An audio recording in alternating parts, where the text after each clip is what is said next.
Hi, this is Reggie from Restore Plus Physical Therapy, and this is today's tip of the day. Uh, People who have back pains sometimes have difficulty like washing dishes or doing laundry. Now, how do you get to wash your dishes without sacrificing your back even more? This I'll show you how.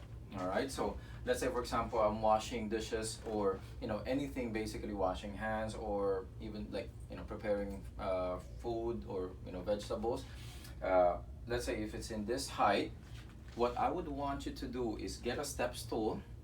That way, instead of leaning forward, and this counter's a little low for me, so if I actually have to do this for, let's say I have to wash like 10 plates or something and be there for like 15-20 minutes, I'll be leaning forward and then be in a stoop position, and that will hurt my back.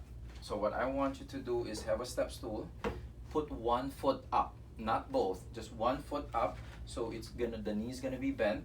And what you can do is then you can kind of lean forward, so this way, instead of being stooped and curving from the back or arching from the back, you are actually using some of your muscles on the leg to help prevent the back from carrying all the weight. And this way you're actually using your hip more. So you can do this and then wash, and let's say 5-10 minutes you get a little tired with here, and then you can actually switch to the other side. If you're doing that longer, or the more developed your leg muscles are, the more endurance you have there, you tend not to get tired as fast. But even if you do, at least you can switch from the left and right, and that will save the muscles on your back a lot of stress. All right, and I hope that helps, and feel free to leave your comment below.